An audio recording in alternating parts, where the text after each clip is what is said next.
Welcome to my listening audience. Today we have another program on the podcast, Down to Earth but Heavenly Minded, and I'm your host, Irving Risch. On this broadcast, we will be looking at another Christian writing by another Christian author.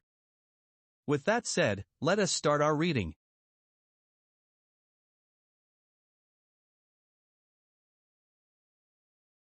Christian Marriage. Richard Burson. And the Lord God said, "It is not good that the man should be alone, I will make an helpmeet for him." Genesis 2 verse 18. Marriage was instituted by God. The Lord Jesus indicated that marriage was divinely ordained when he said, "He which made them at the beginning, made them male and female." Marriage is a provision of God for every generation since the time of Adam. Matthew Henry, in commenting on Genesis 2 verse 22, said, "The woman was made of a rib out of the side of Adam, not made out of his head to top him, not out of his feet to be trampled on by him, but out of his side to be equal to him, under his arm to be protected, near his heart to be loved." We can say that marriage is heavenly in origin, for the first marriage was performed by God Himself in the uniting of Adam and Eve. Marriage always indicates that a vow has been taken before a third party. The record of the first marriage implies that God performed a simple ceremony. God brought her unto the man, and blessed them, and called their name Adam. Genesis 2 verse 22 and 5:2.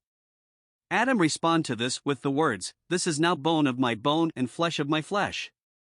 God, ever thoughtful of His people, took advantage of this occasion to further instruct Adam, and all men, by saying at that first marriage, "Therefore shall a man leave his father and his mother, and shall cleave unto his wife, and they shall be one flesh." Obviously, God had other generations in mind, for Adam had no father or mother to leave. Later, Adam acknowledges Eve as a gift from the Lord, for he said, "The woman whom thou gayest to be with me," Genesis 3 verse 12. Until God brought her to Adam and blessed them, and then gave them the same name, Eve was not his wife. Such custom has obtained ever since. Similarly, the sanctity of marriage is acknowledged by governments today, and is protected by laws. God forbids physical union before marriage vows are taken.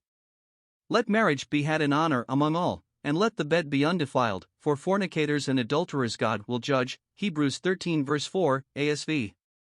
One of the greatest contributions Christian men and women can make toward a happy marriage is their chastity. Monogamy. Marriage as planned by God was monogamous. God created only one woman for Adam. Fidelity to one partner is expected in marriage.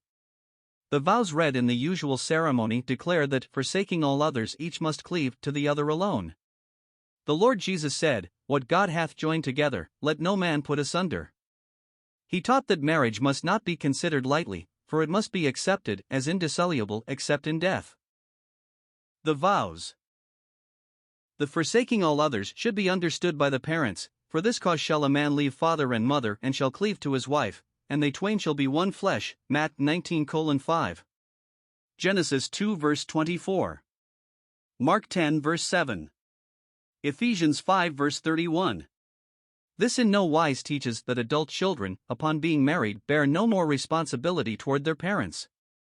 In Matthew 15 verses 4-6, the Lord Jesus teaches that sons should provide for their parents' needs. It is the experience of many that when affection for a wife or husband has matured and expanded their capacity for devotion, they love and appreciate their parents more.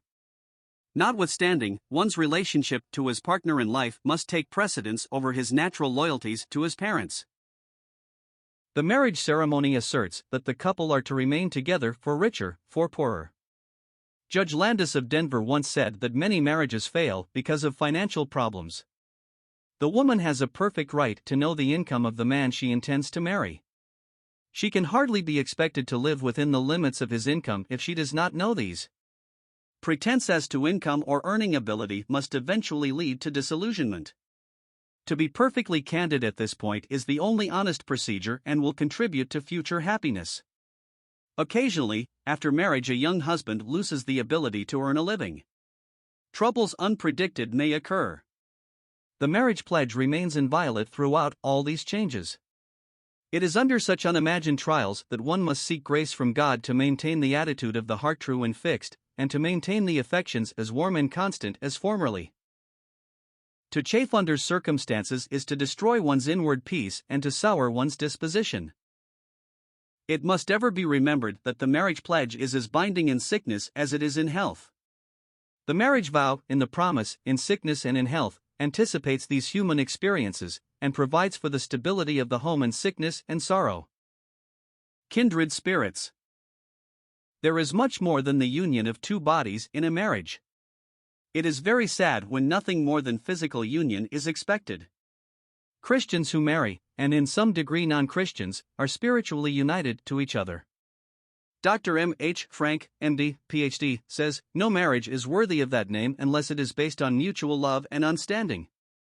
Love is the holy grail of marriage, the altar on which two souls meet, the precious jewel around which cluster all that is noble, inspiring and uplifting in the souls of the partners, the heart, encompassing all cares and delights, all joys and sorrows that agitate this human relationship.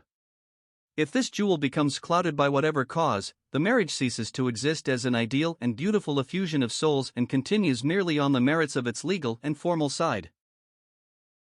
Love is not merely the instinctive desire of physical union, which has for its object the propagation of the species. It belongs to the mind as well as the body. It elevates, innervates, and purifies every sentiment, every feeling, and in its highest and purest form is a divine institution. In the Bible, God uses the marriage union of human beings to portray the love of Christ to the church and the unity of the church with Christ. This exalts marriage to a very high plane. We should, therefore, think of marriage as the union of kindred spirits. The Christian family. Marriage, because it is a deep spiritual experience, has a direct influence on one's future activities and associations with the people of God. For this reason, as well as for others, one should ascertain the will of the Lord in the matter. H. Ernest Marson said, "Your marriage will either lead to qualification or disqualification for service in the church. Marriage is the divine provision for a life of fellowship, of holy fellowship in prayer, and praise, and service for God. When husband and wife are workers together with Him, then the one complements the other, and together there is a more complete service for their Lord." Where God is given His rightful place in the lives of a newly married couple, the marriage will not be based upon human emotions. Emotions, like all things human, are subject to change without notice. Where God is truly acknowledged and where God is honored, one can say the marriage is founded on the Word of God, in the wisdom of God, and by the power of God. Such marriages do not end in the divorce courts. There must be daily fellowship with God as well as with each other in Christian marriage. The daily waiting upon the Lord together, the frequent praying together in regard to difficulties, assures the continuance of wisdom, love, and patience. The home should be the center for Bible reading.